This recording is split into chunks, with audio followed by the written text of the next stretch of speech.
Magandang umaga po. Iniimbestigahan na ng mga otoridad ang may-ari ng nasunog na bahay sa Pasay City. 8 trabahador niya ang namatay sa insidente. Nakalak umano ang mga pintuan ng nasunog na bahay kaya hindi nakalabas ang mga nasawing trabahador. Pero itinanggi ito ng may-ari ng nasunog na gusali. May nusigaw si Oscar Oida.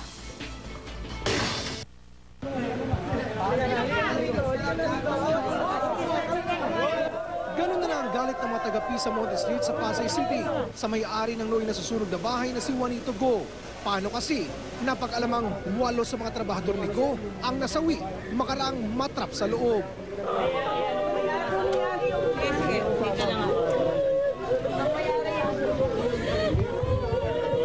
Alam mo yung isang pamangkin ko pa yun. Ang ilan sa mga employer ni Go, kailangan pa raw tumalon mula sa teres para lang makaligtas. Parang wala na po akong choice eh. Ganun lang po talaga eh. Kaya tumalon na lang po ako. So yung iba hindi na nakatalon? Natrap po yung iba dun eh.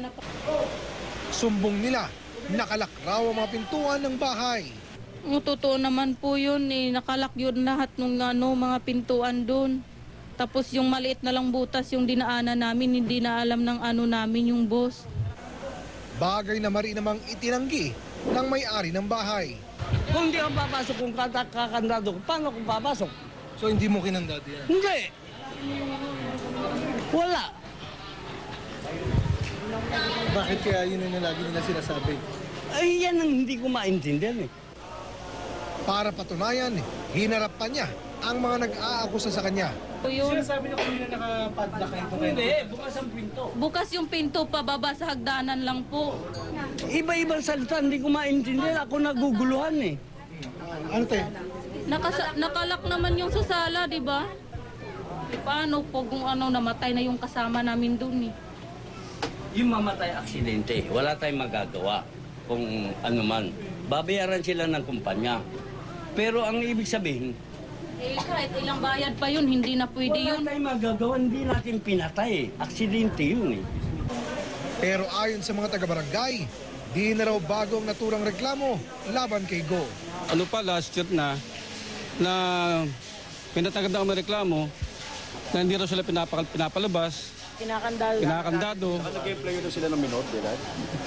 Wala namang, dati ang ipinagbawal na nung rescue namin, okay na. Eh ngayon, akala namin, wala na. Yung pala meron pa rin. Nagsasagawa na rin ng investigasyon ang Bureau of Fire Protection at mga pulis sa nangyari. To conduct deeper investigation regarding on that matter. May previous daw ho allegedly complaints sa barangay na yung mga workers ay they were padlocked inside during night time. Oscar Oida, GMA News.